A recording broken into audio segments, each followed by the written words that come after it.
emperor crossed the Rhine, which he was never to recross, and took up his residence in his palace at Mayence. He remained in this town several days and there organized the remains of his army.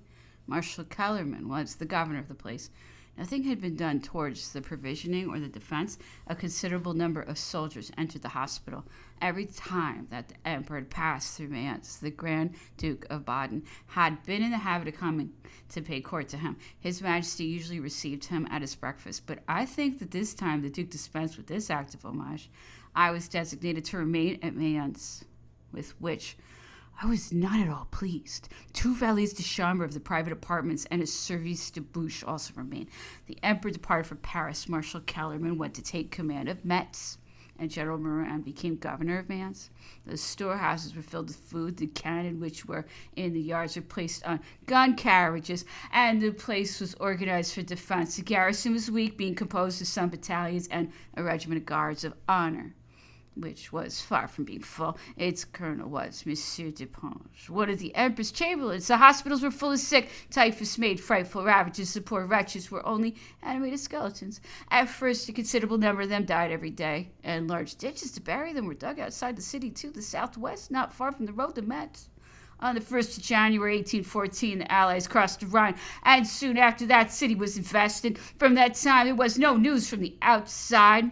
We had to live by ourselves. Although there had not been much time to provision the city, food did not run short. The only discomfort which we had was to eat horse flesh instead of beef. Life was gay enough. We had theatrical performances several times a week, and during the carnival there were fancy dress and mass balls. We were living in ignorance of everything, when one morning we heard a somewhat vigorous cannonade.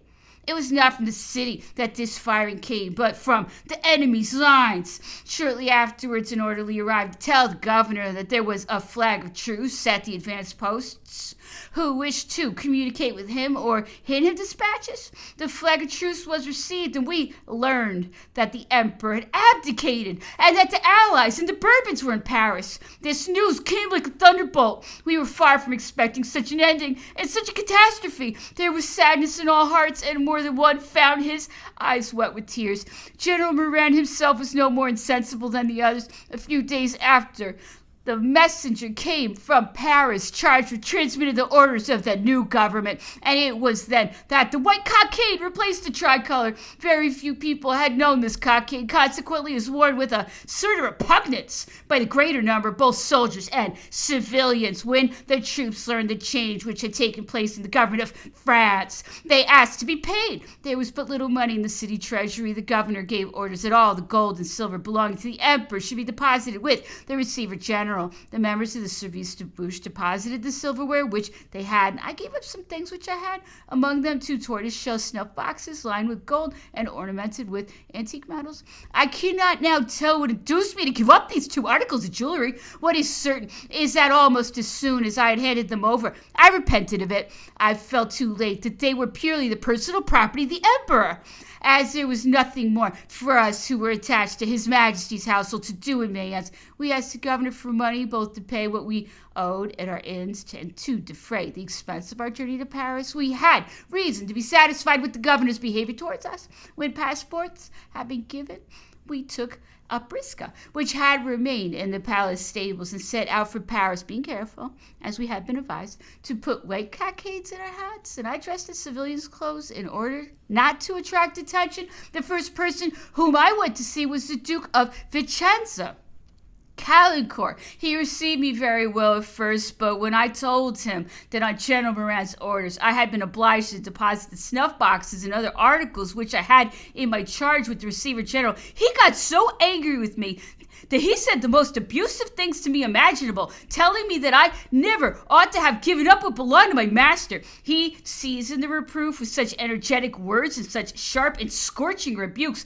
till my eyes overflowed with tears. I had perhaps obeyed too easily, but that was all I had been guilty of. The members of the Service de Bouche had done as I did, and I had done as they did. The position in which I found myself with the Grand Equerry hurt me all the more, because he had always been extremely good to me, and had taken me under his protection from my entrance into the emperor's household. It was he to whom I owed all that I was and had. Such a scene, which I had never expected, upset me to a point which I could not answer anything to justify myself, so that he said everything that he wished without my making the slightest reply. After a reception which affected me so painfully, it was difficult to explain my intentions to him, which were to go and join the emperor. But foreseeing all the unhappiness that I should have in setting foot in the Duke's house after what had passed between us, I decided, when I saw his words follow one another with less rapidity, to tell him what I desired. I was about to go down the first steps of the staircase when a pause occurred, in which I was lucky enough to explain in a few words what my heart dictated.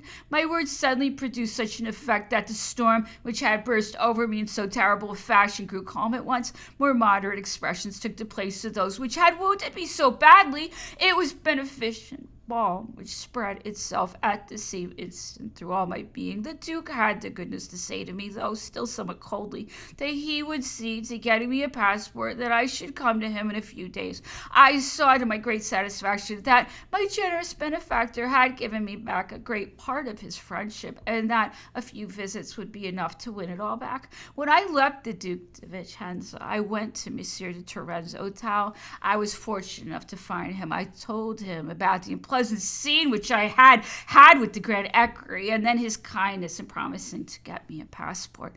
But, by the way, my dear fellow, said Monsieur de Turenne, General Morin is in Paris. See him. It seems to me that I heard that he had bought the Emperor's snuff boxes. I thanked him for the good advice which he had given me, and after a quarter of an hour's conversation, during which I gave him an account of the articles which I had belonging to His Majesty, I asked permission to take leave of him in order to go see the general. I went at once to the latter's house. I do not recollect whether I found him during the morning itself or during the day, but I succeeded in reaching him. He lived in the Rue Louis le Grand. I immediately explained to him the object of my visit, telling him that I had learned from Monsieur de Turenne that he had bought the snuff boxes, which I sought to recover, of course paying him the price which he had paid for them. Then I asked what had become of the bidet and another article which I had deposited with the receiver.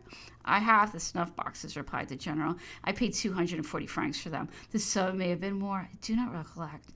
As for the other things, it was not I who got them. I shall be glad to give you the snuff boxes, since they are to be returned to the emperor. The general added, I will see, Monsieur de Turenne. You can judge of my joy. I was delighted with what I had done. I spared no pains to hasten the negotiations which were to place in my hands the 2 articles of jewelry which it was so agreeable to me to be able to replace in the emperor's hands. As soon as I had thanked the general, I went at once to see Monsieur de Turenne, whom I told what the general had said to me. Everything was arranged, and for the price for which they had been bought, which I paid out of my own pocket, I saw to my great satisfaction the snuff boxes in my possession. Without losing any time, I hastened to go see the Duke of Vicenza, to whom I announced my good news. This action of mine pleased him so much that he entirely restored me to his good graces. From that time on, I had only to busy myself with preparations for the journey and the happiness of seeing the emperor again. I often went to see the Grand Equerry to learn when I could start, but there were new postponements, contrary to my wishes. Still, I took patience, hoping that at last the day of my departure would arrive. This long waiting annoyed me beyond expression. I learned that all these delays were caused by Madame Bertrand, who never got through with her preparations. The Duke of Vicenza wished me to go with her in order that the journey might be less expensive to me. It was a fresh sign of his goodness, but seeing that the Countess seemed likely to be a great while longer without deciding to start, he said to me, I think that it is as well that you should go by yourself. Madame Bertrand may delay many weeks more. I will see that you have a passport with which you will have nothing to fear. Get ready, for I hope to have it on such and such a day. Come and see me then.